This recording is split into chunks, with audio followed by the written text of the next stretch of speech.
Emmanuel Macron est dans ce qu'on appelle selling after the market. Et Donald Trump, c'est quelqu'un qui ne beat pas around the bush. Lors du sommet du G7, il y a eu une rencontre entre Emmanuel Macron d'ailleurs et Donald Trump. C'est le pays le plus important de ce qu'on appelle le G7 aujourd'hui, ou de ce qui reste des pays les plus industrialisés dans le monde. Et Emmanuel Macron a saisi cette occasion ou utilisé l'opportunité pour parler de la résolution de la guerre en Iran et aussi la stabilité. Le fait que le détroit d'Ormuz, dans quelques heures, donc vendredi, sera réouvert. Et Emmanuel Macron qui avait envoyé leur porte-avions Charles de Gaulle, on vient d'apprendre à travers ces différentes sorties que c'est dans les eaux omanesques. Ça n'a même pas essayé de traverser le détroit d'Ormuz parce que l'Iran avait déjà averti. Emmanuel Macron donc propose d'aider avec la frégate, les chasseurs et tout ça maintenant que la situation est un peu stable. Donald Trump, lui, il ne dit pas dans mauvais rêve. Il dit à Emmanuel Macron, nada. Nous sommes prêts à avoir dès demain des chasseurs qui sont sur place et qui peuvent aider aux missions d'observation et sous 48 heures des frégates qui peuvent évidemment se déployer et sous 2 à 3 jours le porte-avions avec des frégates qui accompagnent l'ensemble du groupe. Eh bien, j'aimerais qu'il s'agisse, nous n'aurons pas besoin d'aide, nous avons un accord, le détroit sera ouvert sans péage, il faudra en discuter, mais ce sera sans péage, et nous n'aurons pas besoin d'aide. Donald Trump lui dit qu'on n'a pas besoin d'aide.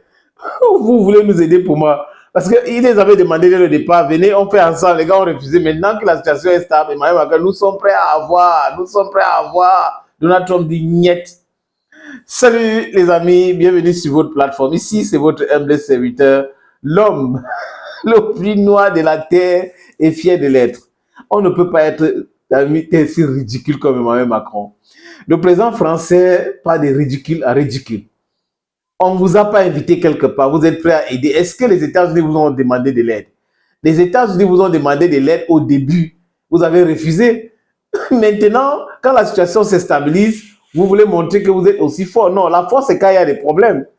On n'a pas parlé de maintien de la paix. Et Donald Trump qui dit qu'il n'y aura pas le péage. Oui, il n'y aura pas le péage. Ils ont changé ça pour que ça ne paraît pas comme péage. Ça sera le droit d'entretien, de sécurité, quelque chose comme ça. Mais les gens devraient payer. Ou les bateaux, les pétroliers devraient payer pour passer. Donc, M. Trump a donc accepté cela. Parce qu'il y a eu des discussions. Ces eaux-là ne sont pas des eaux internationales. Ça appartient à l'Iran et l'Oman. C'est la vérité. Mais depuis longtemps, l'Iran a laissé ça. Et vous êtes venus les dire, ben non, on va vous frapper. Après, les gars se disent, mais attendez, mais pourquoi est-ce qu'on permet à ce que les gars utilisent nos eaux ici, là, sans toutefois avoir le péage ou le pays de passage? À Bosphore, à Baden-Mandeb et tout ça, ils payent quelque chose. Mais pourquoi ici, c'est gratuit? Voilà, c'est la guerre de Donald Trump qui a amené les Iraniens à décider ainsi.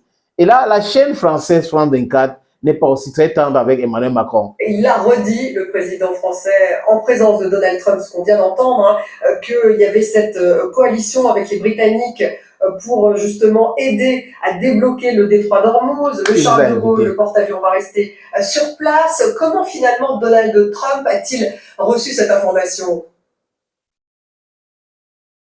Écoutez, Stéphanie, si je voulais parler comme les jeunes, je dirais que Emmanuel Macron s'est fait un peu jeter par Donald Trump qui a dit qu'en fait, oui, il n'avait pas vraiment besoin de cette aide. C'était d'ailleurs un moment assez embarrassant pour le président français voilà, qui a dit quand même qu'il y avait cette offre, cette proposition, cette disponibilité de la France et 20 pays au total pour aider au rétablissement d'une circulation normale dans le détroit d'Ormuz avec notamment évidemment peut-être le déminage, même si on ne sait toujours pas vraiment combien il y a de mines, s'il y a des mines, tout ça relève un peu par moment de la légende urbaine, mais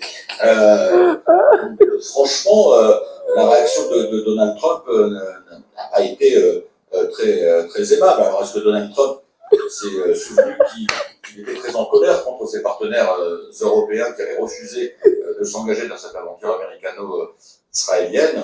Peut-être, mais ça augure quand même d'une forme de mépris, c'est peut-être un bien grand mot, quoique, mais en tout cas, voilà, Donald Trump a fait passer le message qu'en fait, il n'avait pas vraiment besoin de cette aide proposée par Emmanuel Macron.